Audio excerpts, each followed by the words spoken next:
दोस्तों स्वागत है फिर से एक बार आपके शाही गौशाला के एक और ब्लॉग में।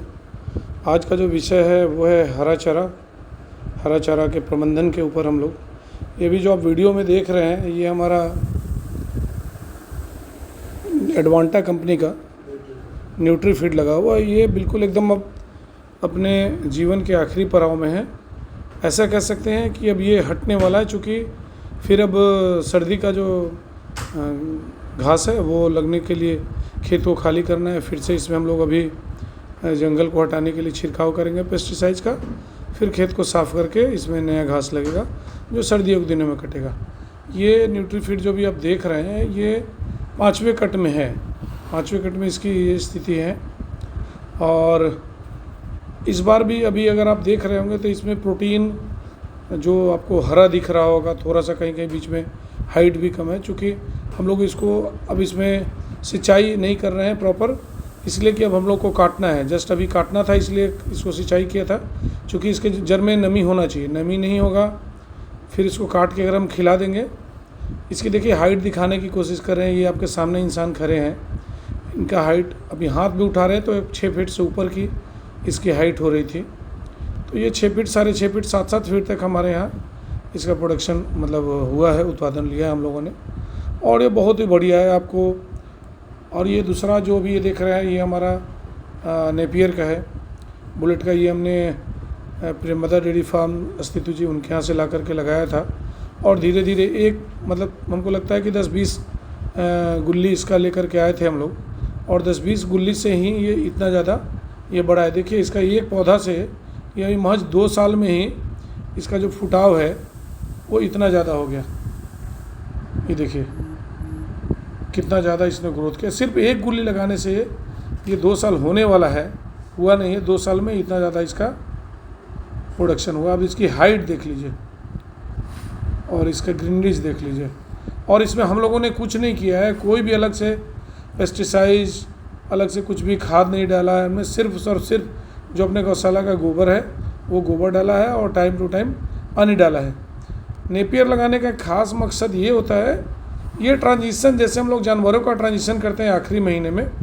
ट्रांजिशन का मतलब बीच का जो पीरियड होता है, गाय जब बच्चा प्रेग्नेंट होती है और गाभिन होती है उस समय हम लोग आखिरी महीने में जब ट्रांजिशन फीड चलाते हैं, उसी तरह ये ट्रांजिशन ये फीड का ये हरे चारे का ना ट्रांजिशन में ही हम लोग इसको इस्तेमाल करते हैं। जब सर्दी का घास लगना शुरू होगा या गर्मी का घास ख़त्म हो रहा है सर्दी का, इसका भी हाइट अब देखिए 6 फीट से ऊपर का है ये।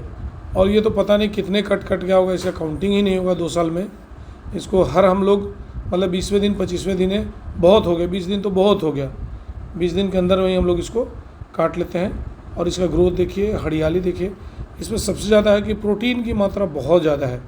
ऐसे कंपनी तो बोलती है 20%, लेकिन हम लोग को लगता है, कभी हम लोगों ने चेक नहीं किया चूँकि बिहार में इसका प्रोटीन की मात्रा चेक करने का कोई रिसोर्सेज नहीं है, फिर भी हम अनुमान करते हैं कि 15% तो प्रोटीन होगा ही होगा इसमें, और शुगर की भी मात्रा है। तो इसको हम लोग एज ए ट्रांजिशन हरा चारा के रूप में हम लोग इसको इस्तेमाल करते हैं।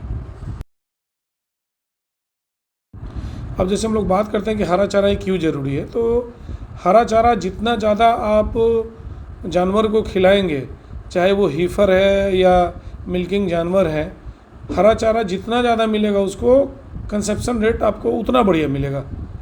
आप शहर में सुनते होंगे कि ना हरा चारा नहीं खिला रहे हैं, सिर्फ भूसा और चोकर खिला के गाय को पाल रहे हैं। उनसे पूछिए, उनसे पता करिएगा, या आप लोग कमेंट करके भी बताइएगा कि उनका कंसेप्शन रेट कितना कम आता है।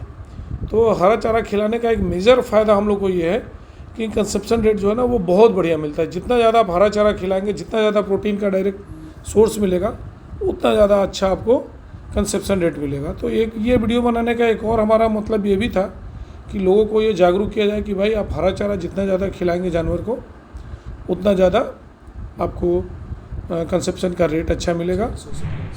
और पर डे ये देख रहे हैं हमारा एक आदमी है जिसको हम लोगों ने रखा हुआ है, इनका काम ही है पर डे हरा चारा काटना।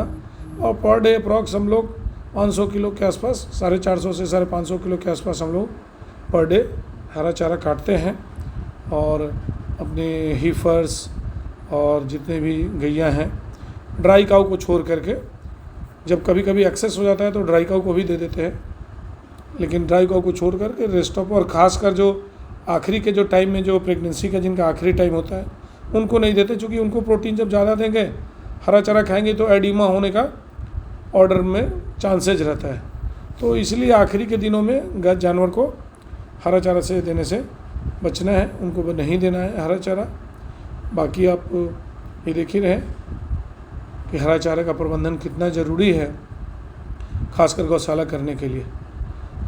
तो आप ये ज़रूरी है, इसको आप हरा चारा ज़रूर लगाएं, और हर सीज़न के लिए हरा चारा। ऐसा नहीं अभी जैसे हम लोग इसको हटाएंगे, अब सर्दी का हमारा जई लगेगा, बरसीम लगेगा, मक्खन ग्रास लगेगा, ये 3 हम लोग जो है सर्दियों के लिए लगाएंगे।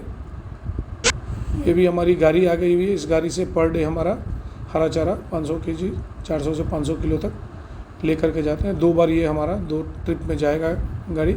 इसी गाड़ी से हम लोग मुजफ्फरपुर अपना दूध भी भेजते हैं सुबह शाम, और यही गाड़ी है जिससे हम लोग अपना अभी काम ले रहे हैं, दूध भेजने का, चारा ले जाने का, लाने का। तो यही था बताने का मेन मकसद, यही था कि आपको बताए, आपको अवेयर करें, यही जानकारी देना था।